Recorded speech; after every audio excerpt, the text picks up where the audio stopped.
Hello everyone, my name is Emdy and welcome to a short update video on my iron farm. I've been asked many times which version of the VUAIF to build in 1.19, and because of a bug which I will get into later, the answer is actually version 1 but with a small change.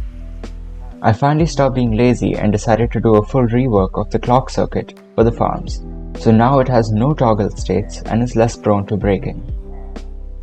Why is version 1 the choice for 1.19 and version 2 for 1.18 and below, you may ask? Well, if you aren't already aware, there's a bug in 1.19 and its following subversions where golems don't spawn every 600 game ticks but instead every 700.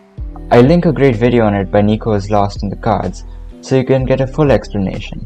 But you may think that this is a small change and it only reduces the rates by about 16% in other farms. But that's where the issue lies. The VUAIF is not like other farms.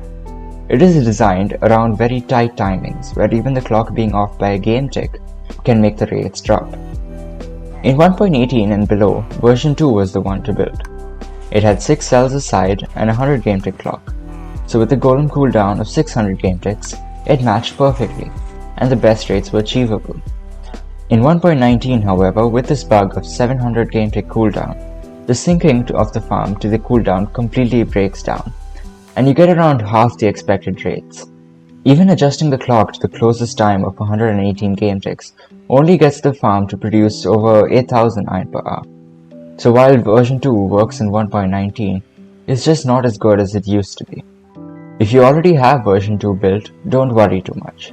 It still works, and I'll show you how to change the clock to get the best possible rates, given the limitations.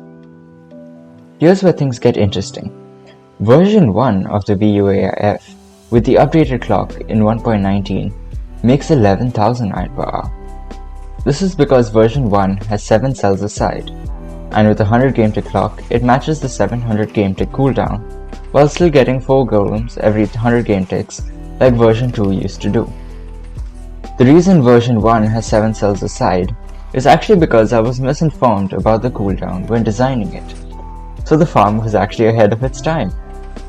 By the looks of it, the bug isn't going to be fixed for a while given the bug priority system at Mojang, so I don't think it'll change for a few versions. If it does get fixed, I'll leave a pinned comment, so do check that before you start building.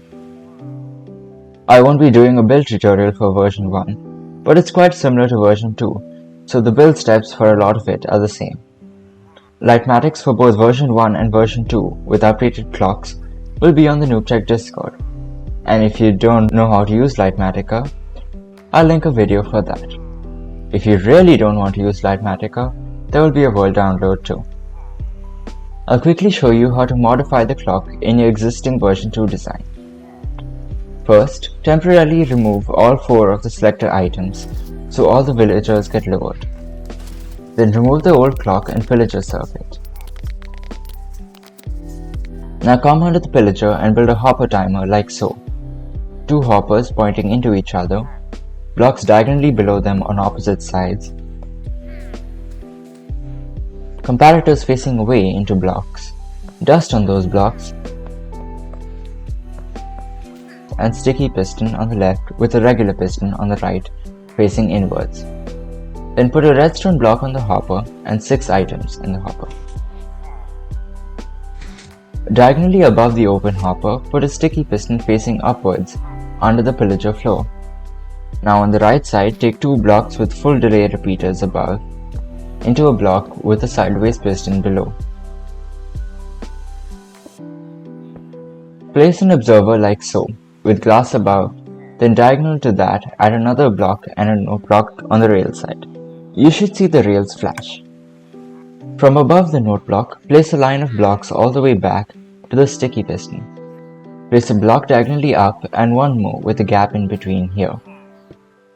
Add a lever on the end and a comparator facing away in subtract mode. Add a default repeater towards the redstone block. This will trigger the hopper timer once. Then add 6 full delay repeaters towards the rails with a block at the end. Place a support block to the right, another full delay repeater, and another block. Turn back and add a line of 7 blocks with full delay repeaters on them, and end with another block. Finally, place another block here with a repeater on its third setting, pointing into the comparator. And now you're done. Place the selector items back in these droppers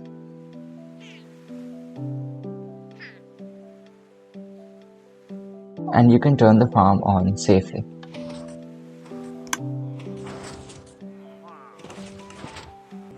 If you have version 2 of the farm in 1.18 or are using a mod that fixes the bug, which you can find on the Discord, you can build the improved clock but change it to 100 game ticks like so.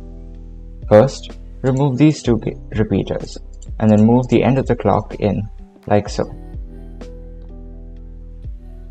Then, set this repeater to its first setting. Version 1 of the farm in 1.19 can also use the improved clock, but there are a couple of differences. Instead of the note block, there is a rail line to the bud line that triggers the entire farm. And because of the different pillager layout, a honey bar with redstone blocks and other sticky pistons are required to move the pillager's line of sight. This should get rid of most of the common issues people have with the farm. But there is a small bug with the nether side I encountered, where the piston clock may slow down and not dispense items fast enough. I'm not sure why this happens, but you can simply switch the clock out with this one if you encounter the issue. First, remove the current clock. Then place 3 blocks in a V shape like so, with the comparator in the middle pointing away from the dropper. Add a torch to the side and a note block, observer, and solid block towards the dropper. Below that, place the same blocks, but reversed. Then add a couple of glass blocks to spawn-proof, and you're done. That's it for this video. I hope the VUAIF serves you well, and let me know with a like and comment. Lightmatics and world downloads will be on the Discord, and do check out my other videos, as well as Nico's video linked here. Thanks for watching, and I'll see you in the next one. Bye!